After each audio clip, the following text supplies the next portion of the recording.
Well, he did it. Doublelift and Team Liquid 3-0'd 100 Thieves. I'm in Miami right now with coverage presented by OmniSlash to talk to him after his match. So Doublelift, you went on stage today. I think there were a ton of people. I did my podcast the other day. A lot of fans predicted 100 Thieves. There were just a lot of support for those guys.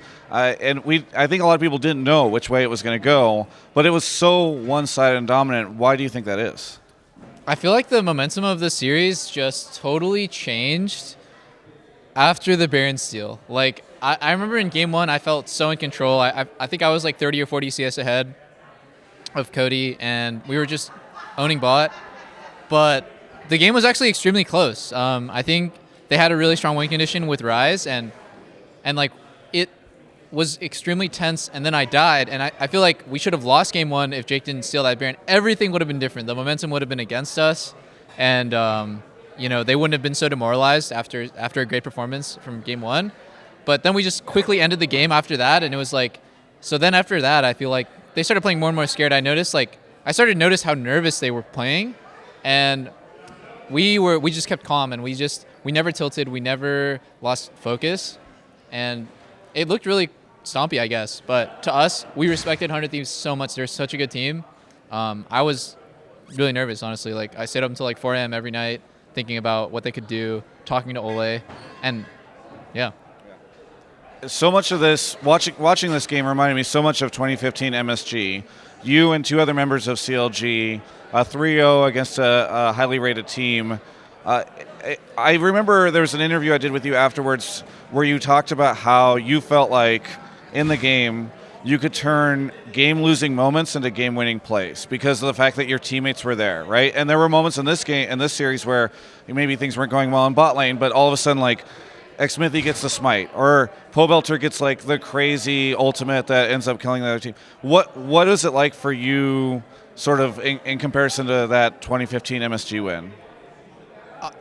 I think it's really similar. When I play with this team, I feel like we can't lose because we just can't lose. Like, everyone is so solid, and even if we're behind, I know we're going to find a play to come back, and when we're ahead, we're going to snowball clean and not throw, and like, everything just feels right with this team. It really reminds me of 2015 CLG. I hope we don't have the same unfortunate end as that team, but everything is just going right for our team because not just because of like, oh, we got this roster together, we're magically good. Like, we struggled so much and we practiced so hard, so that's why. You know, it's interesting watching you or hearing you say all that stuff because halfway through the split, you and I had personal conversations about just how it didn't feel like the team was in sync, and it always played out that way on stage. So what happened to go from a situation where you know everything felt so rocky and up and down to moments where to now hearing you say like it just feels like playing with this team you can't lose? Well, the biggest thing is just to be confrontational with each other in a productive way. And I think this is like something that is literally, it's important in everything, with friends, with relationships, with just like everything that you want to get in life that has to do with other people. You have to confront them about problems, but do it in a way that like it can be solved, like actionable feedback. And for the first half of the split, we didn't do that. Like, our environment was very like treading on thin ice. We didn't want to step on each other's toes and like get people tilted. I didn't want to be the first guy to make the environment toxic. But like, that's such a bad mentality. I think after we had a really big sit down and I just we all just sort of vented to each other about frustrations we had, things about ourselves and about each other that we didn't like and we wanted to get changed. Everyone on the team, it felt, like it's kind of strange. Like, we are teammates first, I guess. We know that we want to win, and we wouldn't say anything negative without there being a reason for it. So we talked it out over weeks, and I guess we just struggled super hard, and eventually we came to the right answers. Now, I do want to give you your moment here because TSM removed you from their roster.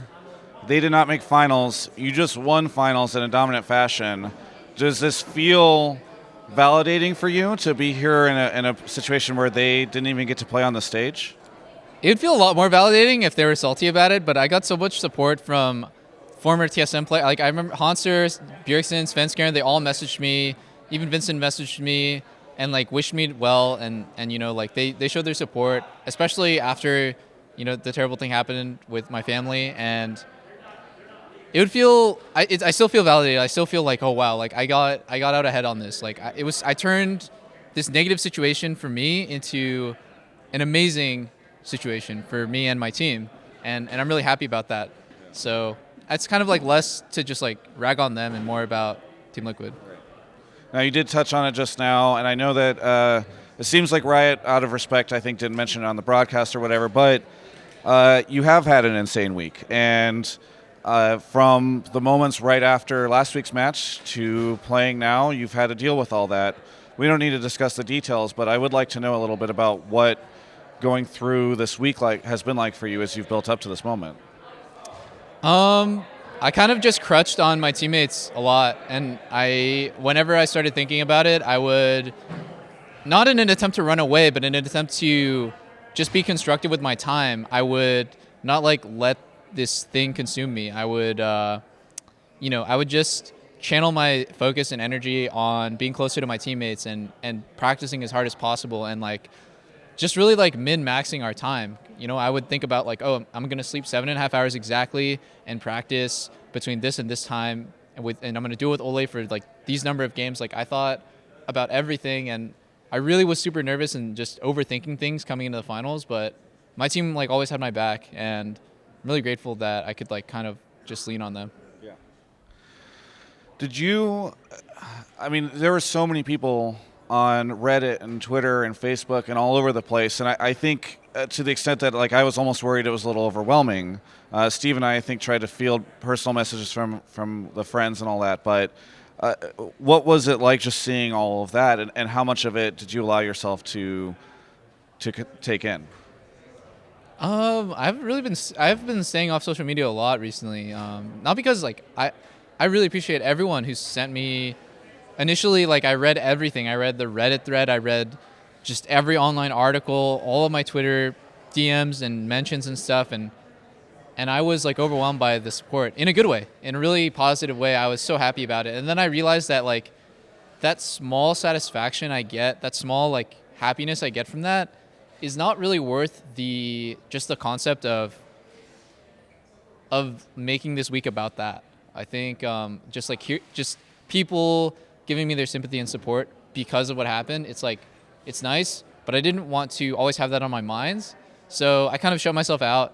I finally made a tweet like 1 week later about the win after our match. But just to all you guys, like I'm super grateful, and it was an amazing experience to be here at the Fillmore, and everyone was chanting Doublelift. That was the craziest, loudest chant I've been a part of. There was an immediate conversation that took place right after the news broke, where people were saying Riot should postpone the finals, or Peter shouldn't have to play, or that there was a question about whether or not you even would play.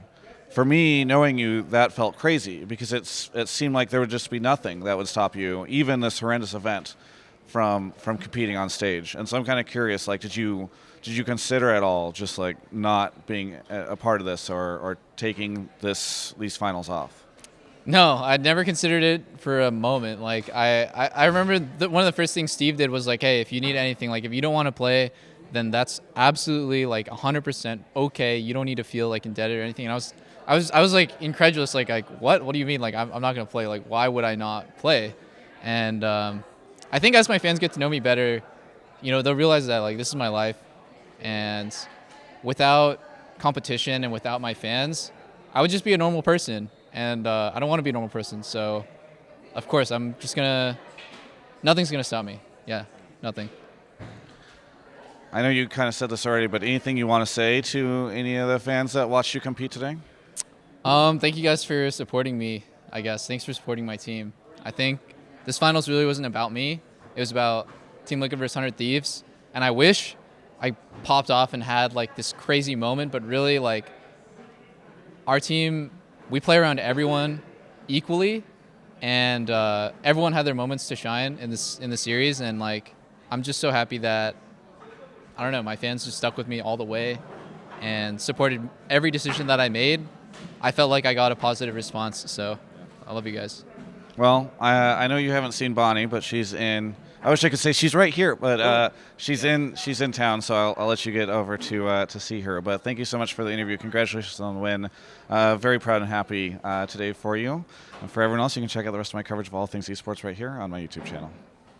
Hey, I want to thank Peter so much for doing that interview. That was really nice of him, and it's really cool to see him sort of talk so openly about the support that he got from the community. Meanwhile, I'm in an Uber right now because Broden and I forgot to film outros, and we're on our way to the airport with some friends. So thank you so much, OmniSlash, and please subscribe for more awesome content.